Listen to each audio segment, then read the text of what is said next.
Hello, today we are going to see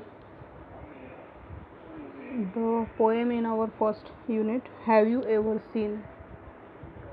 This poem is based on homographs. What are basically homographs?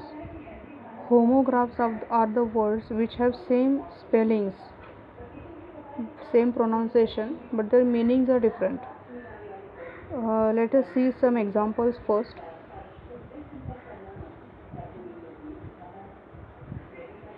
This is first list. Look here, homographs are words that are spelled the same but have different meanings. First example is bear. Bear means to endure, to wear. Okay, and second bear is animal. Spelling is same but their meanings are different. Close. First meaning of close is connected. Second meaning of close is lock. Lean, bow, lead. There are 10 examples given over here, and there are more examples in this slide. Train, lie, type, pluck, blue. Write these all examples in your notebook. Now you get to know what are homographs. Homographs are the words that have same spelling, same pronunciation, but their meanings are different, and this whole poem is based on homograph. Let us see first answer. Have you ever seen a sheet on a river bed? Sheet means we whatever we use for putting on bed और मराठीमध्ये आपण त्याला चादर म्हणू शकतो किंवा mat चटई म्हणू शकतो. चादर म्हणा, बेडशीट म्हणा. Okay. The poet is asking, have you ever seen a sheet on a river bed? What is the real meaning of bed? What we know the meaning of bed. Bed is that furniture or that piece of wood on which we sleep or we rest. Okay. Now river bed is one which we call river bed is one where we call it as a river, bottom of the river. Okay, it is a bottom of the river. So poet is asking, have you ever seen a sheet on bottom of the river? There are two meanings of bed. First meaning of bed, there are homograph and meaning in the poem. Both are given below. River bed means the bottom of river where the ground is, and the actual meaning for which we use bed is a piece of furniture. Second line, or a single hair from hammer's head. What is hammer's head? Hammer's head means top of the hammer. We have hair on our head. Our head and hammer's head. There are two meanings of head. Hammer's head is top of the hammer, and only head is head of a person. Okay.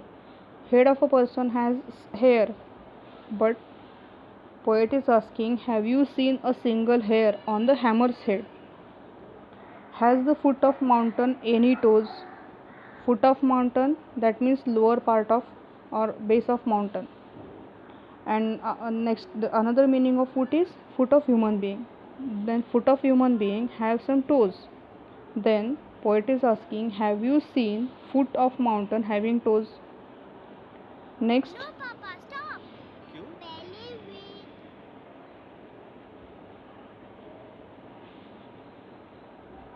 And is there a pair of garden hose? Garden hose means a very long tube by which we water the plants in garden. Okay, and second meaning is pair of socks. So have you ever seen garden have some pair of socks?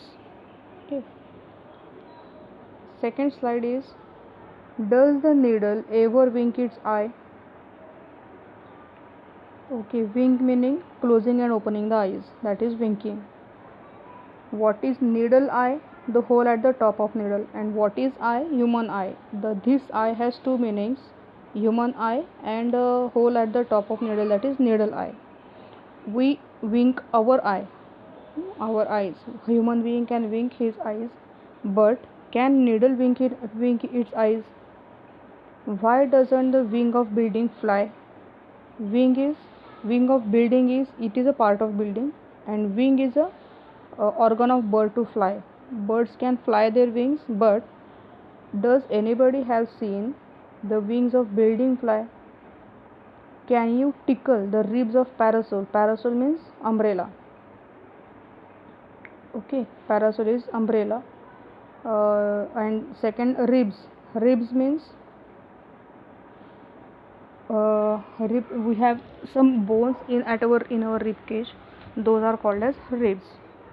And here the ribs are meant represent. Here the ribs are meant to the that sticks of umbrella. छत्रीच्या ज्या काड्या असतात त्यांना ribs म्हटलंय. मग आपले जसे ribs tackle होतात किंवा धडधडताना हलतं, हृदय धडधडताना आपले जसे छातीची हाडं, पिंजऱ्याची हाडं हलतात, तशी पॅरासोल म्हणजे अम्ब्रेलाचे रिब्स हलताना दिसतात का? और open the trunk of tree at all. Trunk of tree. आता ट्रंकचं meaning, there are two meanings. First one is boot of car, that is we call it dicky. Okay, and the second meaning is stem of tree. There are two meanings. We can open the trunk of car, but we cannot open the trunk of tree. Okay, there are again, this stanza is again related to homograph. See last stanza. Are the teeth of rake ever going to bite? Teeth of rake means what? Consisting of a pole with a toothed crossbar to draw the cut grass, soil, or human teeth. Okay, there is a tendency of small kids to bite everything, or even adults. Whenever we chew anything, we bite it. Then any pole which has toothed crossbar, can it bite? Have the hands of clock any left or right? We have left hand and right hand, but clock hands do not have any left part or right part. Can the garden plot be deep and dark? Plot has two meanings: small area of ground, or plan, any plan of the story. That plan may be right, bad or good, but garden plot may not be the good or bad. Deep and dark means good and bad. The meaning is this. And what is the sound of birch bark? Birch is a type of tree. Bark is the homograph. Barking is one of its meaning is sound of dog, and second is hard cover of tree. So whether birch bark, hard cover of that tree bark, does it produces any sound like dog's bark?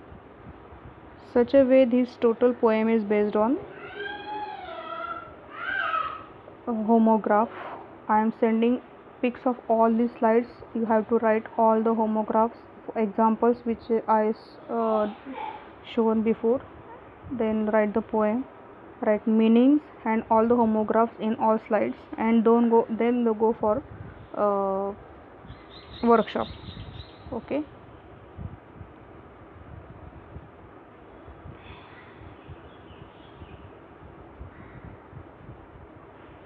Look here, warming up exercise. Words that have same spelling but differ in meaning. Homograph based question. Think of 5 homographs and list them below. Then write 2 sentences of your own to bring out the difference in meanings. I have provided you already list of homographs. You have to write among them 5 homographs and use them in meanings. Use them in sentences to reflect their meanings. Second question, when words with same spelling or pronunciation are used in such a way that they convey more than one meaning, the figure of speech is involved, is called pun. Okay, now one more figure of speech is involved in your syllabus, that is pun. How is life? And hello, and next hello. Okay, spelling is same, pronunciation is same, but meanings are different. This figure of speech is called as pun. You have to find examples of pun with the help of complete this question also. Next, in poetry, when a question is asked not to get an answer but to emphasize a point or fact, it is an example of interrogation. One more figure of speech, interrogation. In this type of figure of speech, answer is not expected. Here it is clearly mentioned, when a question is asked not to get an answer but to emphasize a point or fact. From the popular book of poems or internet, write down 3 or 4 examples of interrogation used in the poetry. Complete this warming up part. Go for workshop. Complete up to